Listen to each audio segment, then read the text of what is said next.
Imagine paying $9 for playoff basketball. Not 900, not 90, 9. That's literally less than a meal at McDonald's. And we're talking about professional playoff games in America's fastest-growing sports league. But here's the twist that nobody saw coming. These same seats were selling for thousands just months ago. The Indiana Fever, a franchise that was charging fans up to $4,000 just to breathe the same air as their superstar point guard, is now practically begging people to show up. Courtside seats that once required a mortgage application are now cheaper than decent high school basketball tickets. This isn't just a price drop. This is a complete economic collapse that happened in the span of one announcement. September 4th changed everything. That's when Caitlin Clark, the woman who single-handedly dragged the WNBA into mainstream consciousness, announced she wouldn't return for the rest of the season. Groin injury, they said. Season ending, they confirmed. And just like that, the most expensive tickets in women's sports became the biggest bargain in professional athletics. The transformation is almost impossible to believe. We're talking about a player who generated close to $1 billion in economic impact during her first professional season. Nearly 27% of the entire league's economic activity flowed through one 23-year-old from Iowa. When she played, arenas across the country moved to larger venues just to handle demand. The Washington Mystics abandoned their usual 4,200-seat home for a 14,000-seat arena. Chicago upgraded from 10,400 seats to the United Center's 20,000. Even then, tickets were being scalped for premium prices. Clark wasn't just playing basketball. She was creating an entertainment phenomenon that sports business analysts compared to Michael Jordan's impact on the NBA. Her games averaged 1.8 million viewers on national television. Road games featuring the Fever outdrew some teams' home playoff games from previous years. Merchandise flew off shelves faster than retailers could restock. Corporate sponsors lined up with checkbooks ready. But September 4th shattered that entire ecosystem in one press release. The injury announcement didn't just sideline a player, it exposed the fragile foundation of the league's recent success story. Within hours of the news breaking, secondary market ticket prices began their free fall. By the time playoff tickets went on sale, the demand had evaporated so completely that teams started running Black Friday promotions in September.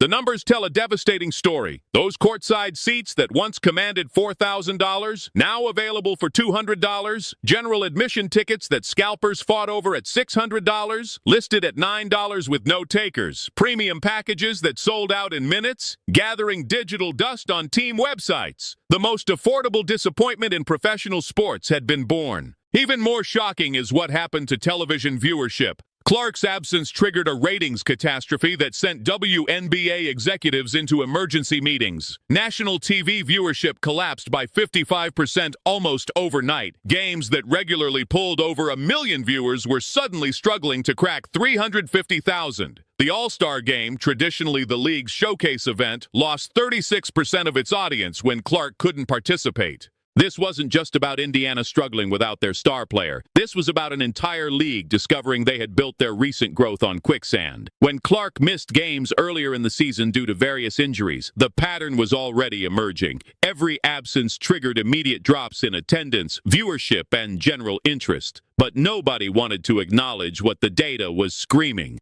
The timing couldn't have been crueler for the WNBA's ambitious expansion plans. The league is in the middle of a massive growth phase, with new franchises joining and an 11-year, $2.2 billion media rights deal starting in 2026. Player salaries are being renegotiated. Corporate sponsorships are flooding in. Everything was aligning for the WNBA to establish itself as a major professional sports league. Then their biggest star, the player generating more than a quarter of the league's entire economic activity, went down with an injury right before the most important games of the season. It's like a restaurant finally earning its first Michelin star review, only to have the head chef call in sick on the night the critic arrives. The desperation became visible in real time. Teams started offering package deals that included everything from free car washes to tire changes just to get bodies in seats. Promotional emails flooded inboxes with discounts that would make Black Friday retailers jealous. Social media campaigns that once focused on elite basketball suddenly pivoted to practically begging for attendance. But here's where the story gets really uncomfortable for league executives. The empty seats and bargain basement ticket prices revealed an inconvenient truth that nobody wanted to discuss publicly.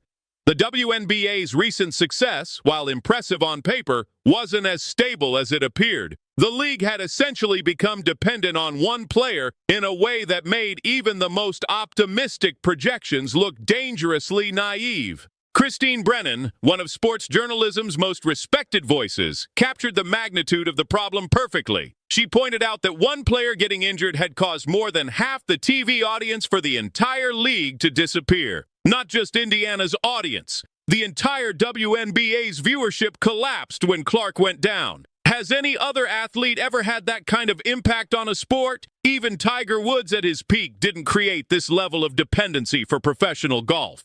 The contrast with other injured superstars makes Clark's impact even more extraordinary. When LeBron James was injured during his prime, NBA ratings dipped but didn't crater. When Tom Brady missed significant time, NFL viewership remained strong. When Serena Williams was sidelined, tennis continued drawing audiences. But Clark's absence created a viewing vacuum that no combination of other WNBA stars could fill. This raised uncomfortable questions about the league's other talented players. Kelsey Mitchell averaging over 20 points per game for Indiana. Aaliyah Boston's dominant inside presence. Angel Reese's rebounding prowess in Chicago. These are genuinely skilled athletes who deserve recognition and respect. But the market had spoken with brutal honesty. They weren't enough to maintain the excitement Clark generated. The fan response was perhaps the most telling indicator of Clark's unique appeal. These weren't casual observers abandoning ship. These were people who had traveled from Iowa to Indiana specifically to watch Clark play. They bought merchandise, watched every game religiously, and formed the foundation of the WNBA's recent success story. When Clark was ruled out for the playoffs, they voted with their wallets, and their vote was a resounding no thanks to $200 courtside seats. Some analysts tried to explain the phenomenon by pointing to Clark's college fan base naturally following her to the professional level. But that theory doesn't account for the broader viewership collapse across markets that had no connection to Iowa basketball. Clark had transcended her college roots to become something bigger, a crossover star who brought mainstream sports fans into women's basketball for the first time. The injury also highlighted concerns about player management and injury prevention that the Fever organization will need to address. Clark missed significant time in 2025 with multiple soft tissue injuries, and each absence was felt immediately across multiple business metrics. If she's going to be the face of the franchise, and by extension the league, keeping her healthy becomes a critical business imperative, not just a competitive one. For the WNBA as a whole, this situation serves as a wake-up call about the dangers of building a business model around any single player, regardless of their talent level. The fact that viewership and attendance crater this dramatically when one player is unavailable suggests that the league's recent growth, while impressive, may not be as sustainable as projected.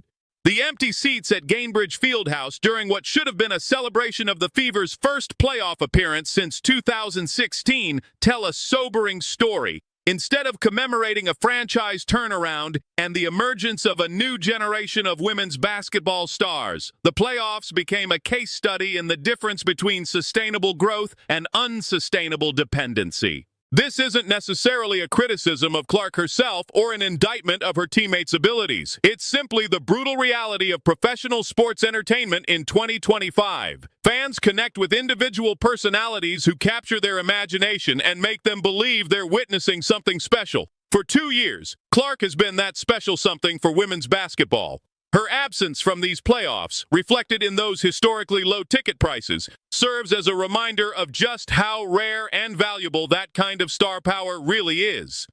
The WNBA found its golden goose and watched attendance, viewership, and revenue soar to unprecedented heights. Now they're learning what happens when the goose can't fly. The $9 playoff tickets aren't just cheap seats. They're a sobering reminder that in professional sports, sometimes one player really can make the difference between must-see television and background noise. Right now, without Caitlin Clark, Indiana Fever playoffs have become the most affordable disappointment in professional sports. The question moving forward isn't whether this situation is wild or unprecedented. It absolutely is both.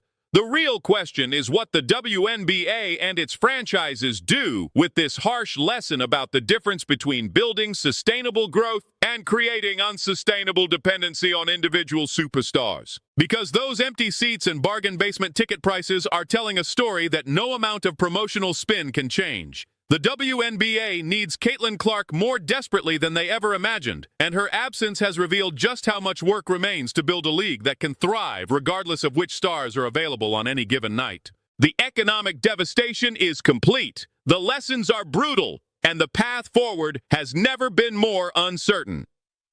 Welcome to the post-Caitlin Clark WNBA, where playoff basketball costs less than lunch and the future of women's professional sports hangs in the balance.